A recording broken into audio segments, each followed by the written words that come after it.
Study IQ IAS, अब तैयारी हुई affordable. Global trade is trillions of dollars. India's trade with foreign countries, with neighboring countries, is $100 billion. Bharat ने चीन के साथ $100 बिलियन का व्यापार करा। भारत ने पाकिस्तान के साथ $7 बिलियन का व्यापार करा। अमेरिका के साथ $50 बिलियन का व्यापार करा। Dollar dollar dollar dollar dollar, पूरी की पूरी डिनोमिनेशन जो है ग्लोबली, वो सारी डॉलर में कही जाती है, डॉलर में कैलकुलेट करी जाती है। आपने तो सुना ही होगा, अखबार उठाओ, everything is denominated in dollars. Globally बात हो रही है सिंगापुर मलेशिया की, डॉलर। यूरोपियन यूनियन की बात हो रही है आपस में ट्रेड की, जबकि वहां की ऑफिशियल करेंसी यूरो है, लेकिन फिर भी हम उसे डॉलर्स में डिनोमिनेट करते हैं। पूरी दुनिया का कोई भी ट्रांजैक्शन किसी भी तरीके से डॉलर में डोमिनेट होता है, तो भाई क्यों? Why do we need to give that an extra edge, that extra importance to dollar? Ladies and gentlemen, boys and girls, मैं हूं आपका दोस्त, host, educator, mentor Sanghi sir, और मैं आप सभी का स्वागत करता हूं स्टडी IQ IAS पर। इसी सवाल का जवाब जानेंगे कि क्या हमें डॉलर को उतना डोमिनेंट या उसको डोमिनेट करने देना है या नहीं। आइए देखते हैं। ब्रिक्स देशों ने एक मुहिम उठाई है। ब्रिक्स देशों ने एक ऑब्जेक्टिव, एक प्रण लिया है कि डॉलर डोमिनेशन को खत्म करना है। कैसे? अपनी एक खुद की करेंसी को लॉन्च करके। जी हां, ब्रिक्स देश है, उन्होंने ये कदम उठाया है। इसके बारे में आज चर्चा करेंगे, और उसी के साथ साथ मैं आपको यह बता दूं, हमारे कोर्सेज लाइव है स्टडी IQ IAS की ऐप पर और स्टडी IQ IAS की वेबसाइट पर।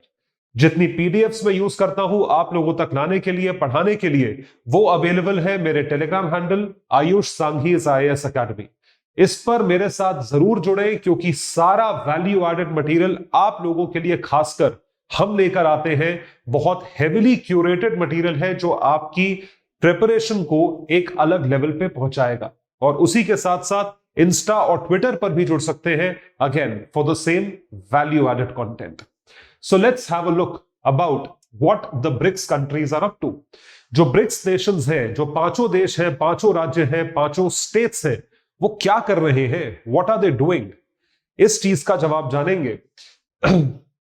Besides countries either seen as aligned or neutral, देश जो है वो अलाइंड है या न्यूट्रल है, किस चीज को लेकर? यूएस डॉलर को लेकर, कि हर ठीक है, सब कुछ यूएस डॉलर में चलता है। By the west in terms of ongoing Russian offensive in Ukraine are forming group to focus on mutual global finance. जिस चीज के लिए आप न्यूट्रल हो कि भाई ये जो चीज डॉलर में चलती है या डॉलर में डिनोमिनेट होती है, उसको आप कैसे सॉल्व करोगे, कैसे आप एक नए लेवल पर लेकर जाओगे? तो डोमिनेंस जो है यूएस डॉलर का ग्लोबल ट्रेड में, वो एक सिग्निफिकेंट चैलेंज अब फेस कर रहा है। शायद आपने मेरे वीडियोस देखे हो SRVA स्पेशल रुपी वॉस्त्रो अकाउंट पे। तो वॉस्त्रो अकाउंट जिस तरीके का एक सोल्यूशन है, उसी तरीके से एक नई करेंसी आई है जिसको हम कह रहे हैं ब्रिक्स करेंसी। ब्रिक्स करेंसी जो है, इसकी इजाद करी जा रही है, इसके बारे में सोचा जा रहा है पांचों ग्लोबल लीडर्स द्वारा, जिनको आप ब्रिक्स नेशंस बोलते हो। तो BRICS currency to challenge the US dollar, क्या ये यूएस डॉलर को चैलेंज करेंगे? इस सवाल का जवाब देखते हैं। तो Brazil, Russia, India, China, South Africa are reportedly exploring the creation of an alternative currency और अ कॉमन करेंसी जो इन्हीं पांचों देशों के बीच में ट्रेड करने के लिए यूज हो। क्योंकि इन्हीं पांचों देशों के बीच में जो ट्रेड होता है, वो for the longest period of time US dollar में हो रहा था। मतलब उन पैसों की सेटलमेंट जो है वो यूएस डॉलर में हो रही थी। A new financial arrangement seen with the potential to translate into common BRICS currency. एक कॉमन ब्रिक्स करेंसी में होगा, could be announced as soon as in August 2023 as the forthcoming BRICS summit, जो कि south Africa में होने वाला है। ये एक बहुत बड़ी डेवलपमेंट है, बहुत बड़ी न्यूज है। तो क्या प्लान है? What is the plan? What do we come to know of? The plan is to initially transition to using domestic currencies in transactions. जो ट्रांजैक्शंस आपस में हो रही है, एटलीस्ट इन पांचों देशों की, उसे आप अपनी डोमेस्टिक करेंसी में ट्रांजैक्ट करें या डोमेस्टिक करेंसी में सेटल करें। यह चीज वॉस्त्रो अकाउंट के यूज से ज्यादा अलग नहीं है। Following this, the introduction and circulation of a digital and alternative form of currency could be explored. यह चीज एक्सप्लोर करी जा सकती है एक बार आप यूएस डॉलर की हेजेमनी से दूर हटें। So the potential introduction of a common currency, जो ब्रिक्स करेंसी है, उसका जो इंट्रोडक्शन हो रहा है is significant given the bilateral differences between India and China. यह चीज जरूरी क्यों है? क्योंकि भारत और चीन के बीच में डिफरेंसेस हैं। किस चीज को लेकर? जो आप जानते हैं, लाइन ऑफ एक्चुअल कंट्रोल।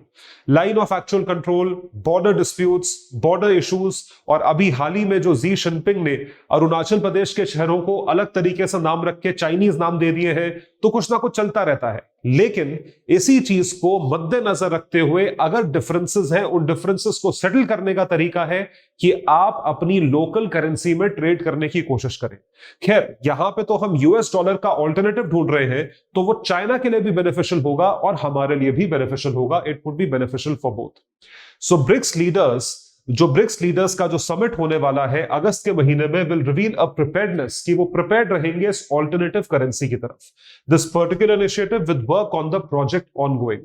तो इस चीज की तरफ जो है हम आगे जा रहे हैं।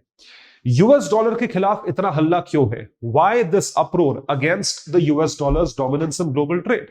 ऐसा क्यों है? इसका रीजन है, बड़ा इंटरेस्टिंग रीजन है, ध्यान से सुनिएगा। जब बात होती है यूएस डॉलर की, तो यूएस डॉलर एक डोमिनेटिंग पोजीशन में है, यह बात हम सब जानते हैं। यूएस डॉलर्स जो है, आप ये मान के चले, वो ट्रेडिंग के लिए आधे यूज होते हैं ग्लोबल ट्रेड में। यानी ग्लोबल ट्रेड, पूरे विश्व का जितना व्यापार होता है, उसमें जो फाइनेंशियल सेटलमेंट होती है, वो फाइनेंशियल सेटलमेंट 50% यूएस डॉलर्स में होती है और बाकी 50% अपनी अलग अलग करेंसीज में होती है। लेकिन वहीं पर यूएस ग्लोबल ट्रेड में जो कंट्रीब्यूट करता है, वो सिर्फ और सिर्फ 10% करता है। यानी यूएस का कंट्रीब्यूशन ग्लोबल ट्रेड में 10% है और यूएस की करेंसी जो ग्लोबल ट्रेड में यूज होती है, वो 50% ट्रांजैक्शंस को सेटल करने के लिए यूज होती है। 5 गुना का फर्क है। क्यों है भाई? क्यों हम आपको वो एक्स्ट्रा पोजीशन दे? क्यों हम आपको एक्स्ट्रा एज दे? Why should you be in a dominating position? So this is because US dollar is hegemonistic. उसने हेजेमनी अपनी बना ली है, वो बन गई over a period of time, is a dominant force in global finance. ये चीज बिल्कुल सही बात है। Most of the trade is denominated in USD, even when neither the barrels of crude oil in terms of country origin nor the parties trading it have anything to do with it.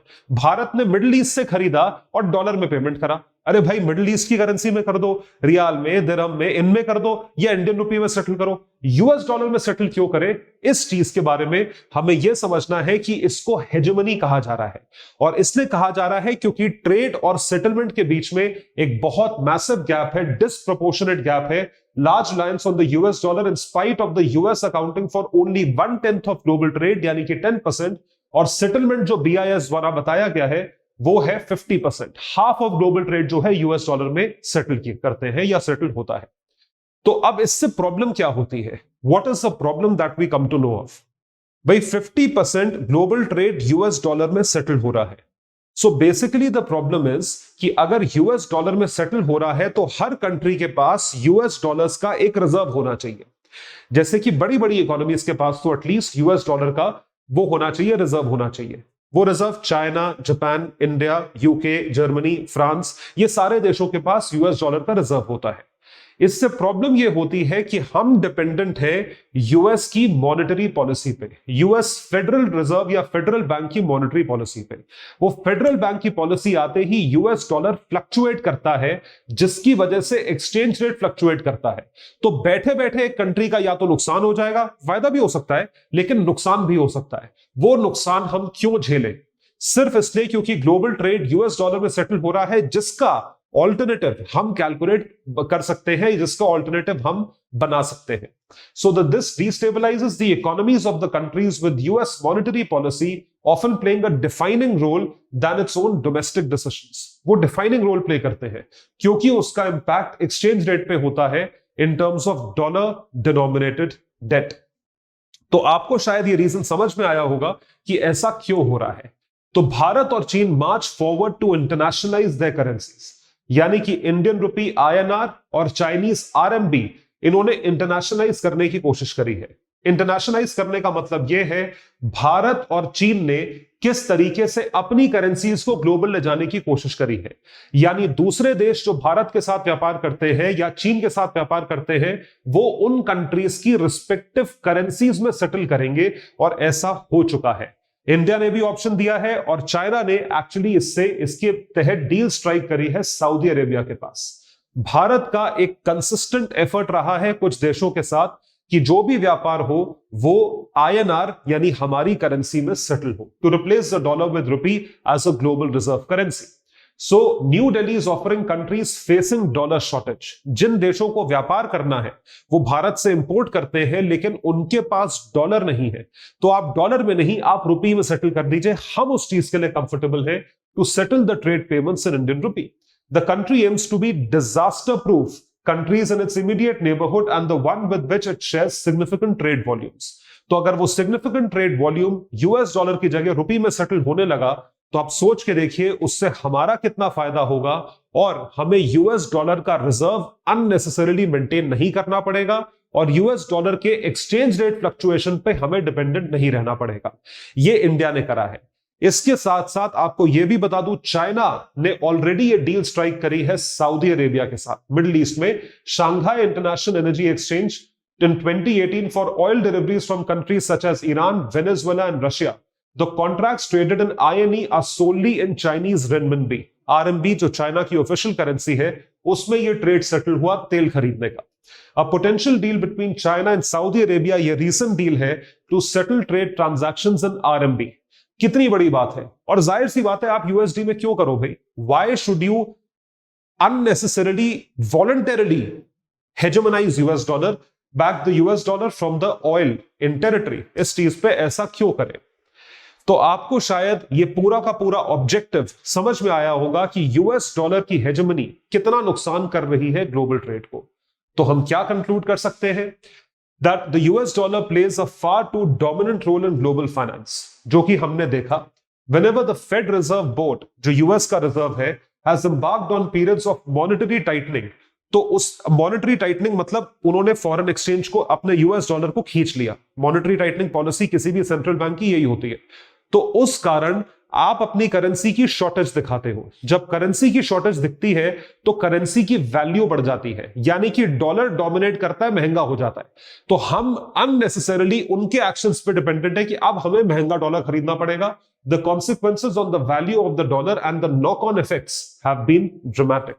So if BRICS expands to include the other emerging nations with persistent surpluses, जिन देशों के पास surplus है US dollar का, a globally fairer multi-currency global system could emerge. Why should we depend on US dollar for this particular purpose? हम US dollar पे क्यों depend करें इस चीज के लिए? तो आई होप आपको ये टॉपिक पसंद आया होगा। पूरे के पूरे टॉपिक को समराइज करेंगे in less than 60 seconds.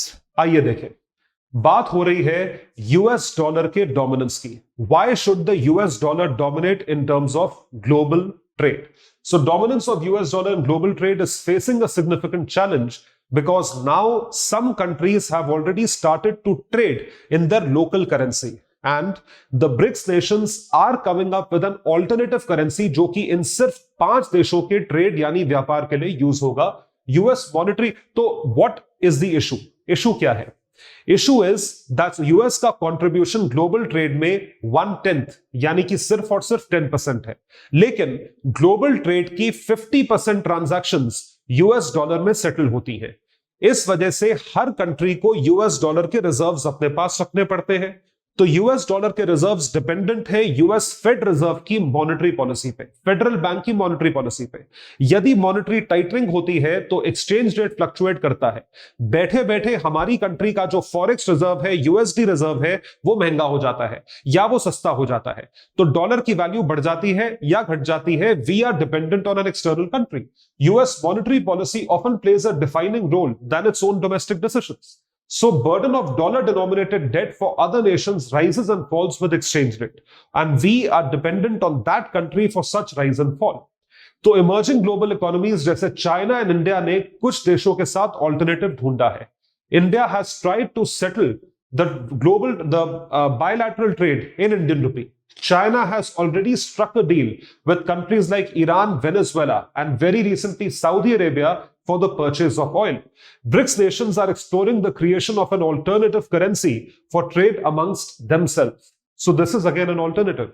If this happens, it would be a big blow to the United States. Introduction and circulation of a digital or an alternative form of currency could be explored. ये चीज अगस्त 2023 में होने की संभावना है अगर BRICS इसे expand करता है to other emerging nations with persistent surpluses. A globally fairer multi-currency global system could be explored.